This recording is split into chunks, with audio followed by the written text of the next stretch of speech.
Legal as after college. एक बहुत बड़ा क्वेश्चन जो हमारे दिमाग में आता है वो ये है कि मुझे क्लैट पीजी के लिए कितने केस लॉस करने हैं, कैसे केस लॉस करने हैं, क्या क्लैट पीजी के लिए सिर्फ केस लॉस इंपॉर्टेंट है, क्या मुझे फंडामेंटल्स पढ़ने की जरूरत नहीं है, क्लैट पीजी कितना डिफिकल्ट एग्जाम है, इसे निकालूंगी कैसे, राइट? ये सब क्वेश्चंस आपके दिमाग को टाइम एंड अगेन क्रॉस करते हैं।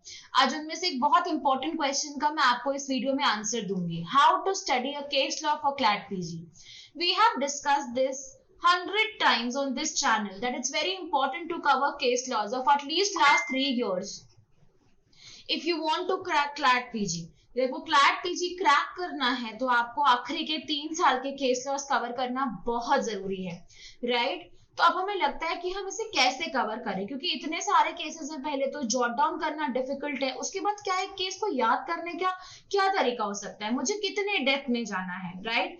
तो आज मैं आपके लिए स्ट्रैटेजी लेकर आई हूँ कि आपको केस पढ़ना कैसे है और उसे लर्न कैसे करना है। इन दोनों क्वेश्चंस का आंसर मैं दूंगी आपको। सबसे पहले बात करते हैं केस पढ़ना कैसे है।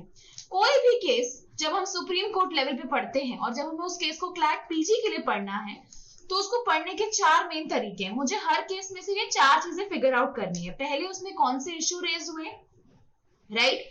दूसरा उसमें ऑब्जर्वेशन क्या है जजेस का। तीसरा रेशो डिसिडेंडाई क्या है, क्या कोई केस उसमें रेफर हुआ है या ओवररूल हुआ है।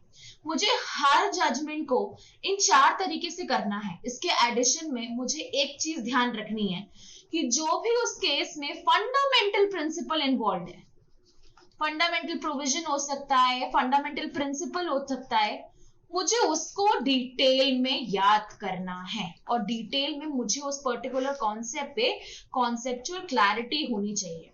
जब भी मैं क्लैट पीजी के लिए कोई स्पेसिफिक केस लॉ पढ़ूंगी तो मुझे ध्यान रखना है कि मुझे उस केस में जो फंडामेंटल सेक्शन इन्वॉल्व है वो अच्छे से समझना है, याद करना है। क्या इश्यूज रेज हुए हैं ये मुझे पता होना चाहिए। इशू रेज याद करने की जरूरत नहीं होती है, बट केस की कॉन्सेप्चुअल अंडरस्टैंडिंग के लिए ये पोर्शन इंपॉर्टेंट है। आप सोचोगे मैम कोई हमसे इशू थोड़ी पूछेगा क्लैट पीजी में। हाँ, बिल्कुल नहीं पूछेगा, सही बात है। लेकिन जब भी हमें केस के ऊपर कॉन्सेप्चुअल क्लैरिटी चाहिए होती है ना, तो हमें उसके इशू रेज समझना जरूरी है, वरना हमें वो केस समझ में आएगा ही नहीं, राइट? तो very important point is that whenever you read a case, you understand the issues first.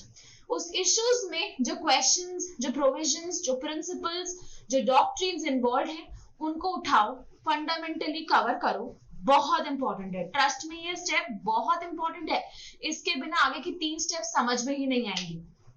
फिर क्या करना है मुझे ना जजमेंट में 2 पार्ट्स होते हैं। एक होता है रेशो डिसिडेंडाई जो binding part of the judgement होता है, और वो 1 या 2 लाइन का प्रिंसिपल होता है। बस वो 1 या 2 लाइन का लीगल प्रिंसिपल होता है जो उस केस से डेवलप हुआ।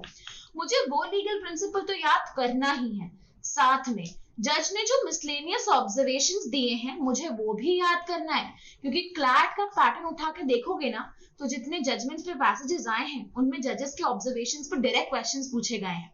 तो इस सिनेरियो में मुझे इश्यूज रेज्ड, कॉन्सेप्चुअल क्लैरिटी के लिए मुझे fundamental portion of the case law, ratio decidendi of the judgement and observations of case पढ़ना बहुत जरूरी है। जब तक मैं ये सब नहीं पढ़ती तब तक मुझे क्लैट पीजी के हिसाब से वो केस समझ नहीं आएगा। This is the depth I have to delve into. Now, if I want to cover these 4 points, क्या मुझे पूरे जजमेंट के सारे पेजेस पढ़ने की जरूरत है? नहीं।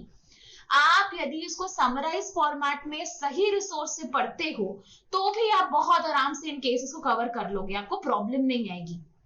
आपको स्मार्ट स्टडी करनी है, आपको क्वांटिटी में नहीं क्वालिटी में पढ़ना है, क्वालिटी में फोकस करना है। क्लैट पीजी का पैटर्न समझना बहुत जरूरी है। सवाल तो इन 4 चीजों से ही आता है। अब वो आप 10 पेजेस पढ़ के भी समझ सकते हो और 788 पेजेस पढ़ के भी समझ सकते हो, right? Then the last and most important point is if any case is referred in that judgment or if a case is overruled in that judgment, that becomes very important for the CLAT PG paper because the examiners do make questions from this section also. So these are the 5 most important areas of a case. Read the issues raised, For better understanding of the concept, it's important to cover the fundamental sections and principles involved in the judgment. You have to cover the ratio decidendi, the principle laid down by the judge in the case. Along with that, it's important to understand the observations of the judgment also. Then if any case is referred or overruled, then you have to learn that. ये तो बात हुई case पढ़ना कैसे है, case याद कैसे करें, बड़ा बड़ा बहुत प्रॉब्लम है ना इस क्वेश्चन में। कोई बात नहीं, मैं 3 सिंपल ट्रिक्स बताती हूँ केसेस याद करने की। शॉर्ट हैंड नोट्स बनाओ, केस लिखो, केस के सामने क्या प्रिंसिपल है, पूरा केस पढ़ लिया, डिटेल में समरी अवेलेबल है, very good, well and good. अब उससे तो रिवीजन कर नहीं पाएंगे, तो अपने शॉर्ट हैंड नोट्स बनाओ, केस लिखो, केस के सामने 1 लाइन में प्रिंसिपल लिखो, सेक्शन लिखो, दैट्स इट। रेशियो डेसिडेंडाई लिखना है तो वो लिख लो बस। वीकली केसेस का रिवीजन करो, हर वीक में केसेस का रिवीजन करते जाओ। जितनी बार उस शॉर्ट हैंड नोट्स को पढ़ोगे, याद करोगे, केसेस एक टाइम आएगा अच्छे से लर्न हो जाएंगे। प्रॉपरली रिवाइजेस करो, प्रॉपर लिस्ट की, इंपॉर्टेंट जजमेंट्स की प्रॉपर लिस्ट प्रिपेयर करो, उस लिस्ट के सामने सिंगल हैंड 1 वर्ड नोट्स बनाओ, शॉर्ट ट्रिक्स बनाओ, इसके थ्रू केस अच्छे से याद होगा। ये तीनों ही ट्रिक्स मेरी याद रखना, ये बहुत इंपॉर्टेंट है, ऐसे ही क्लैट पीजी निकलेगा। जब तक हम इन ट्रिप्स को इनकॉर्पोरेट नहीं करेंगे ना, इन ट्रिक्स और टिप्स को, तब तक क्लैट पीजी निकलना नेक्स्ट टू इम्पॉसिबल है। Just trust me on this particular point everybody. So please remember these tricks. Please remember how to read a case for CLAT PG. Then we're coming up with the crash course on 24th July 2023, everyone, and we'll be covering comprehensively all the law subjects here. We'll be having weekly test on CLAT PG and A-Late. We'll be giving you case summaries. मैंने बताया ना 100 pages पढ़ने की जरूरत नहीं है, 10 page से भी काम हो जाता है, right? So we'll be coming up with the recent case laws and recent summaries also. Along with that, we'll be having doubt clearing sessions and personalized mentorship. So we are starting this course from 24th of July 2023, 4 p.m. onwards. If you want further details, you can contact this phone number or also visit the website of toprankers.com. That's it for this video, everyone. All the best and take care.